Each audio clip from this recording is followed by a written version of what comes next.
Konflik antara Sarwenda dan Ruben Onsu kembali memancing reaksi publik setelah persoalan hak bertemu anak menjadi sorotan. Seorang netizen yang budiman dengan akun @princessinggit.de melontarkan kritik tajam terhadap Sarwenda yang dinilai kurang berperan dalam memfasilitasi komunikasi antara Ruben dan anak-anaknya.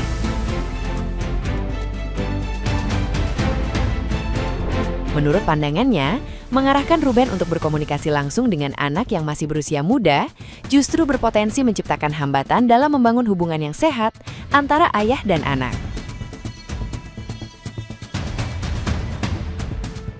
Netizen yang berbakti tersebut juga menyoroti padatnya aktivitas anak-anak yang dianggap dapat mengurangi kesempatan bertemu dengan Ruben. Ia berpendapat bahwa orang tua yang sehari-hari mendampingi anak seharusnya turut membantu mengatur waktu agar hubungan dengan kedua orang tua tetap terjaga.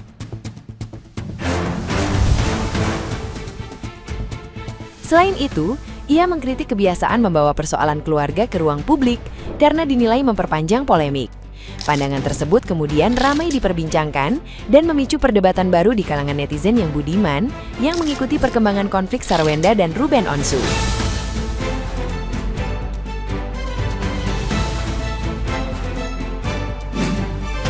Kan itu yang dilakukan sama si Ruben, Pak pengacara yang terhormat, ya.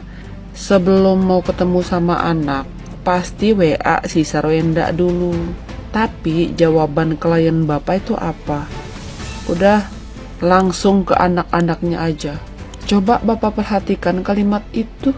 Itu kalau saya rasa itu adalah salah satu cara untuk menjauhkan ayah dari anaknya. Karena si S ini sudah lepas tangan di sini. Ya. Nah, terus setelah si Ruben komunikasi sama anaknya atau WA anaknya, nggak langsung dibales, 2-3 hari baru dibales, ya kan? Terus gimana itu pertemuan bisa lancar? Gimana itu komunikasi bisa membaik kalau begitu? Kalau si S-nya saja sudah jawabannya begitu, udah langsung ke anak-anak aja. Sementara anak-anak dibikin sibuk, les ini, les itu, les ini, les itu, ya. Terus gimana tuh ceritanya Pak pengacara? Seharusnya Anda yang jadi pengacara bilang gini sama klien Anda, gini loh, ya. Kan dari pihak sana atau dari pihak Ruben sudah ngasih uang tuh, bulan lancar tuh transferannya, sampai kartu kredit lu diisiin, dibayarin. Nggak usah lah dipersulit, ya. Anak-anak itu untuk ketemu sama ayah kandung. Yang lebih berhak itu adalah ayah kandung, ya. Gitu loh. Kalau Anda memang pengen ini enggak berkepanjangan gitu, Pak pengacaranya, ya. Jangan apa-apa yang dikasih sama si Sarwenda, Bapak itu langsung post, langsung ke medsos, langsung ke ketemu media, ya. Dan itu bakal rame, Pak, karena banyak tanggapan ono ini, banyak pro kontra. Giliran ditanggapi nggak suka, lapor. Kurang dewasa kali. Kan itu yang dilakukan sama si Ruben selama ini.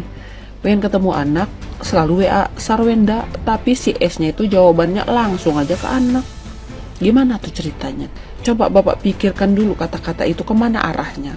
Kalau menurut saya yang dangkal, yang awam ini, itu secara tidak langsung dia itu pengen menjauhkan anak-anak tuh dari ayahnya. Kalau memang dia ibu yang netral gitu, ya, dia yang atur. Misalnya gini, Cik, kamu tuh sudah 4 hari di bunda ya. Ingat giliran 3 hari ke ayah kamu, pergi main kayak pergi berlibur kayak pergi apa gitu loh. Harus ada andil kita sebagai ibu di situ. Karena kita yang memelihara mereka, ya. Karena kita yang tinggal sama mereka, jadi kata-kata kita yang mereka ikutin gitu loh.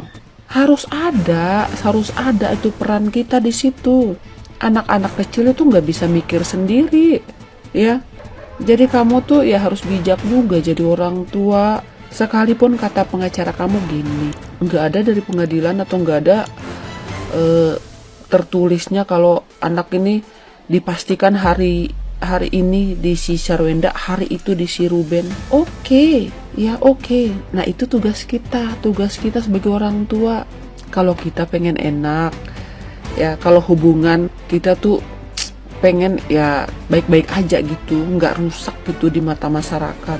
Harus kita punya andil gitu loh.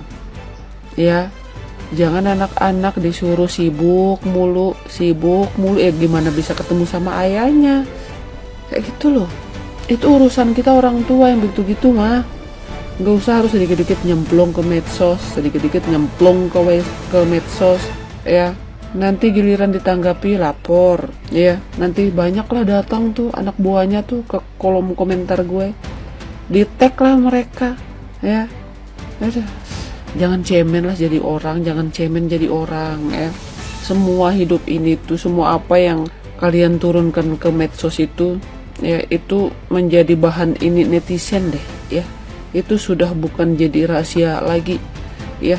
Jadi gak usah sedikit-dikit kalau orang nanggepin lapor, sedikit-dikit kalau orang nanggepin lapor, cemen itu mah cemen. Nah, gimana nih menurut netizen yang terhormat? Silakan berkomentar ya.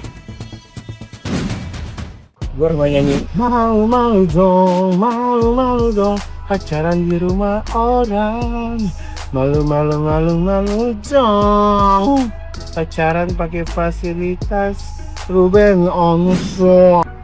Sarwenda dan Ruben Onsu, jujurly mereka best couple ya sebenarnya nih. Cuman nggak tahu dah jadi berpisah gini. Dan sekarang ada Ruben dituduh tidak menafkahi anak selama 6 bulan. Ya 6 bulan mah nggak terlalu lama kali sebenarnya. Semoga Sarwenda memahami hal itu ya. Ya 6 bulan nggak terlalu terus 6 bulan mah nggak terlalu lama lah gitu loh. Dan Ruben Onsu juga pasti akan merawat anaknya lah. Buat Sarwenda ya saya juga memahami sih ya, sebagai seorang ibu harus bekerja juga. Ya semoga masalah ini kelar ya. Ruben Onsu dan Sarwenda juga tetap berkomunikasi dengan baik walaupun sudah berpisah. Ya kan demi anak-anak. Oke? 6 bulan Ruben tidak memberikan nafkah. Apakah Ruben adalah seorang penjahat? Apakah dia adalah seorang pahlawan? Baru 6 bulan Ruben tidak menafkahi. Selama ini perjuangan Ruben tidak pernah dianggap atau hilang begitu saja. Ini baru 6 bulan. Mungkin di hati Ruben, dia udah lelah, capek ya, menjadi seorang ayah yang bertanggung jawab. Tetapi dia sendiri satu saja yang dia mau, ketemu dengan anak-anaknya itu tidak diberikan. Di dalam rumah tangga yang bercerai itu juga bukan Ruben saja. Banyak keluarga-keluarga lain yang bercerai. Tetapi ketika kedua orang tua itu kooperatif ya untuk bercerai dan akhirnya mendidik anak untuk mengatakan tidak akan pernah ada yang namanya mantan ayah, mantan anak, itu tidak pernah. Biar bagaimanapun dia adalah ayahmu, itu yang harus diajarkan atau didokterin di anak itu, didokterin yang bagus-bagus biar anaknya mau ketemu ayahnya. Mau bekerja untuk mencari duit halal. Terus penjualan TikTok gampang itu cari uang 200 juta. Pertanyaannya sekarang, apakah uangnya Ruben Onsu itu uang haram begitu? Apakah Ruben Onsu mendapatkan uang itu dari ngetek gitu? Atau pesugihan atau jual diri atau apa sih? Emang Ruben ini dapatkan uang ini dari hasil apa ini gitu? Sampai dibilang bukan uang halal gitu kan, berarti uang haram gitu ya kan? Jadi selama ini uang yang Ruben nafkahin itu berarti uang haram begitu ya kan? Kalau uang haram berarti yang dipakai dan memenuhi kebutuhan hidup itu uang haram juga gitu. Terus kalau seandainya itu uang haram, 6 bulan nggak dikasih terus komplain gitu kan, 6 bulan nggak diberikan nafkah gitu terus komplain. Padahal yang dikomplain itu adalah duit haram begitu. Nah kalau seandainya gampang cari uang 200 juta, bagus. Jadi harusnya dari dulu begitu aja. Karena kan kasihan juga si Ruben begitu kan.